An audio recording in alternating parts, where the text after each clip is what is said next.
Well, good morning, good afternoon, or good evening. Welcome to the Sixth Bugle Podcast. I'm your host, Rudy Ruiz, and today we have a very special guest, Mr. Chris Robinson. Chris Robinson is the Executive Vice President of the Maxwell Leadership Certified Team, and he's here to talk about his upcoming book, From Drift to Drive, a High Achiever's Guide to Breaking the Chains of Complacency. Now, in his new book, Chris exposes how reaching a peak often leads to settling into routines that erode passion and innovation. He outlines his transformative seven-step framework to help you detect early signs of stagnation, reignite your drive, and map a renewed course toward extraordinary achievement. Please welcome our guest, Chris Robinson. Chris, how are you, sir? Hey, I'm doing outstanding, Rudy. Thank you so much for having me on today. It was an honor to get to see you a little while ago up in Ohio, and so always a pleasure to spend some time with you. Yes, and we have a special bond with our timepieces, right? So Yes. that's our own little connection there too. So we're both timepiece collectors. So that's kind of neat that we have a chance to talk about those types of things. Yeah, Always. we had a great event down in Columbus, and a lot of people showed up, and they had a powerful impact with those folks. Oh, thank you. Always a privilege to get in the room and be around people because it's rooms like that where you can get inside of a conference or an event that just magic happens when you get around like-minded people. And anytime that I can get inside of a room and learn and grow, especially with people within the same industry or going the same direction, that always leads to my, growth and being better at what I do. Yes, and you have a fantastic story about how you got started into this leadership business, and Yeah. you were successful as you were younger, moving on, and then you just kind of found the Maxwell team, and you just kind of grew from there. You are definitely a product of the product. Indeed, indeed.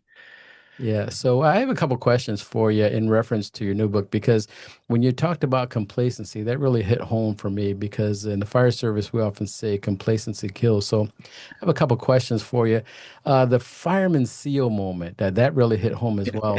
In your recent book launch, you mentioned seeing that a firefighter seal or the sticker that we have on our vehicles during your 2009 breakdown. In the fire service, we say complacency kills.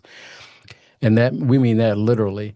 How do you differentiate between healthy safety routines and dangerous complacency that puts lives at risk? Right. When it comes to healthy safety routines, I think that that's a space where you can really go into the motions. Like, oh, they just got us checking these boxes again. Or, oh, I know, we've done that.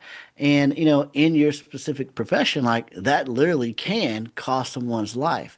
But when I'm in the book, it's not as risky as, you all have on a daily basis out there in the trenches. But it can be risky in terms of your relationships. It can be risky in terms of your finances. It can be risky in terms of your career, all which could be to a detriment, which, ultimately, hopefully doesn't lead to death for you. But that drift can cause us to lose out on certain things inside of our life. And so when I talk about, the fireman moment in there, in mostly in the podcast and things of that nature, I don't believe we shared in the book, but it was really when I saw the fireman seal, that was a complacency moment for me. And I was had a successful career and had done well, but I had now failed in two businesses. And I remember pulling up to that car and seeing this fireman seal on the back of there. And I began crying out, ugly tears that, oh my goodness, why can't I take a normal job? Now, I'm talking to firemen. You guys are looking at me going, normal? There ain't nothing normal about this at all. You're crazy, is what you Right. are. And I didn't mean it by any sense of that in that way. But what I was crying out for was I was looking for that standard job replacement in my life. Like kids grow up wanting to be firemen, lawyers, doctors. And I'm in that moment as this crazy entrepreneur going, well, why can't I just be a fireman? Why can't I just be a police officer? Why can't I just be, and again, those are all risky, crazy jobs, right? Mhm. But I was crying out in that moment. But for me, in that moment, it was a moment that I was looking for security. It was a moment that I was looking for comfort. It was a moment that I was looking to, follow a standard path where I can just be directed. And what I was really crying out for in that moment was to not be who I was. And in that moment, as a person of faith, I believe that I heard that, hey, the reason I couldn't do a job like a fireman. The reason because I couldn't do the job like a doctor, a lawyer, or any of these other professions that are aspired for is because that wasn't what was put inside of me.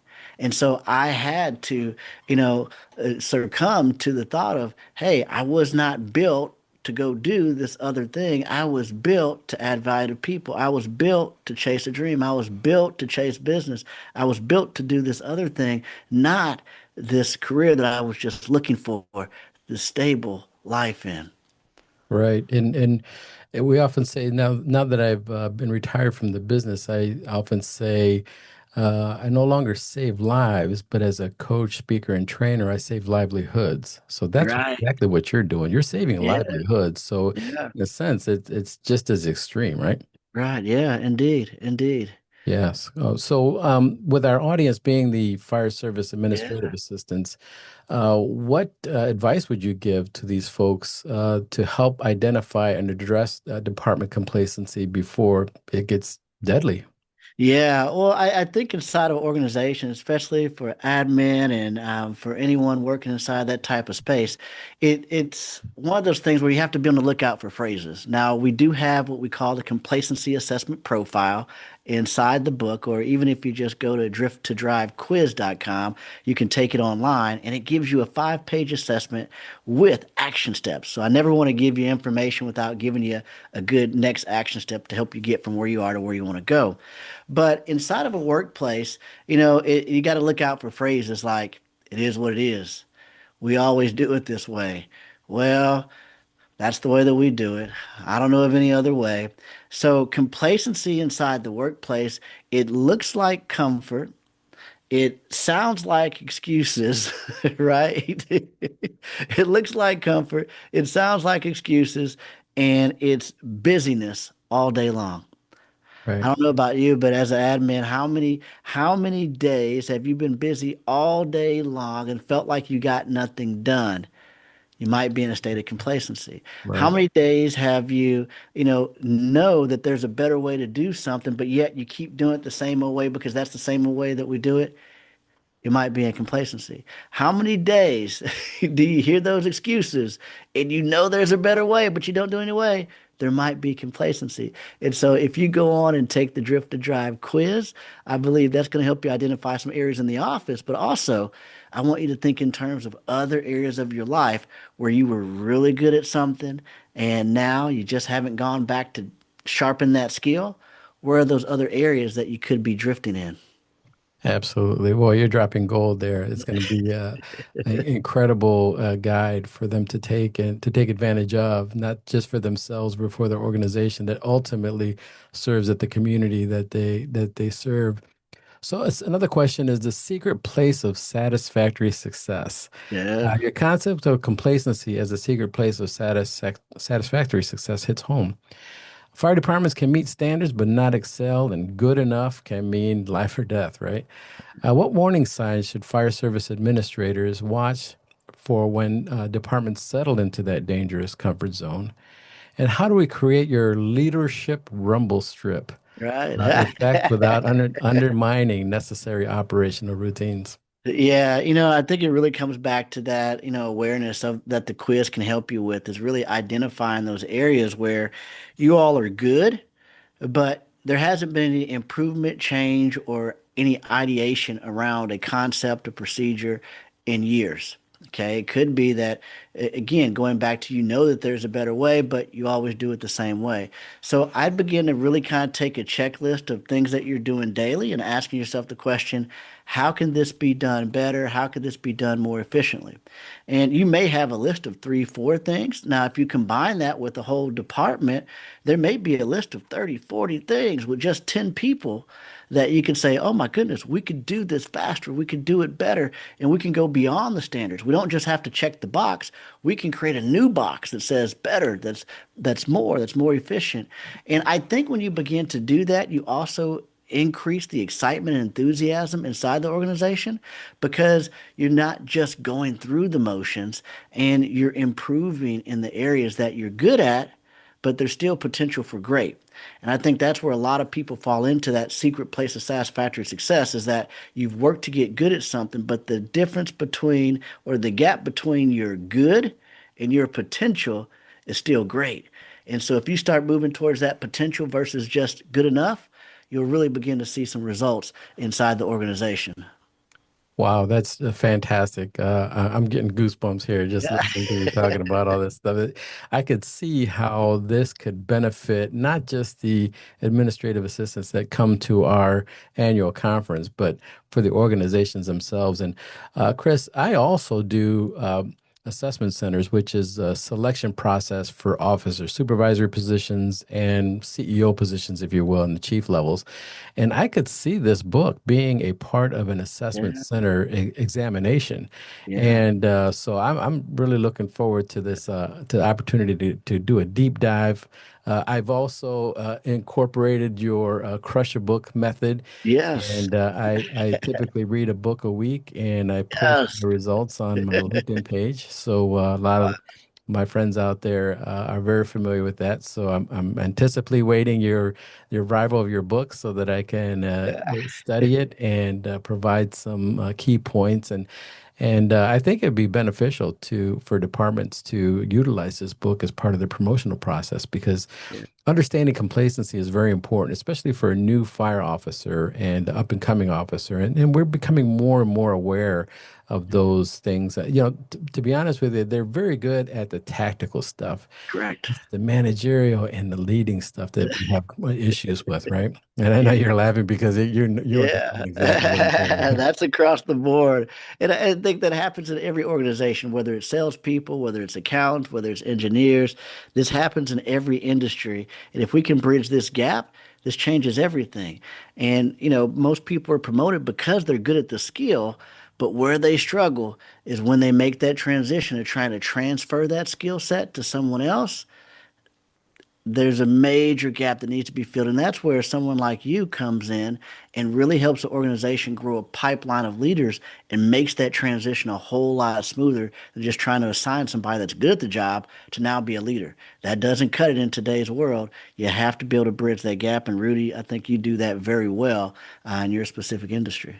Yeah, and I know exactly what you mean because a lot of times what happens is they want to go back on the line. They want to go Right. back and take that hose and attack that fire because it's what they're good at, right? Right. And they have to make that transition, especially when you get to the chief level positions where you're working 40 hours as opposed to working shift work, and it's very difficult. And not just difficult, but challenging because you're used to a certain lifestyle, Right. and it's hard to make that transition. But it's a young person's game, and as you get older, you might think, you know what, maybe I should promote to the chief level officers to Right. implement the skills that I've learned over the years, and try to mentor the younger firefighters that are coming through. Yeah, absolutely.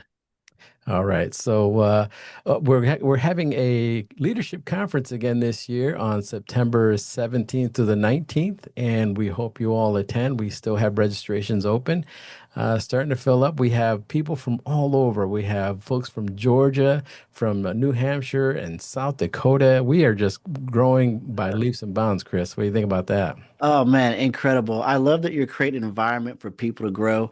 I believe that one of the greatest assets, to my growth is being inside of rooms. In fact, one of the chapters, I talk about, relationships, but those relationships are typically found in rooms just like you're creating. And so I'm excited for you in this event. Anybody that's listening, get to this event, get in the room with like-minded people, continue to learn and grow. And Rudy, what I'll do is here's what I'll do is I'm going to send you your book. It's in September, so the book will be out. So I'm going to send you a few books for you to be able to give away to attendees. And so we'll give that we'll do a raffle for, call it, 5 people. So I'm going to send 5 books to you, and we'll give those books away to your guest at your event. Outstanding, Chris. You are a class act, my friend, and I know they're gonna fully. I got so many goosebumps here. It's incredible. I can feel my eyes watering up here. It's just fantastic. You've always been a class act, and you've always been a wonderful leader, mentor for me for many, many years, and I certainly do appreciate the offer, my friend. And I am going to definitely offer this as a part of our assessment center because I know it's strong. I know that you believe in this, and I know that as a leader, mentor, coach, trainer, you have always been one to emphasize the value that people have inside of them, and always been able to encourage that for others to grow as well. So thank you for having me, Rudy. Always a pleasure to be with you. Thank you, my friend. Again, the Six Bugle podcast or Six Bugle Leadership Conference is going to be in Perrysburg, Ohio, September 17th to the 19th. Registration is open. We'll have information at the end of this podcast. We also have information on how to get Chris's book. If you're not going to be attending, we'll have an opportunity for you to purchase his book, and I highly recommend it. So, any other way we can reach out to you, Chris, if people Yeah, have questions? absolutely. Always at chrisrobinsonspeaker.com, chrisrobinsonspeaker.com. All our information's there. Would love to add value to you however I can. All right. Thank you very much, my friend. I certainly do appreciate your time. I know you're a very busy man. And everyone, thank you very much for joining us here on the Sixth Bugle Podcast. Take care.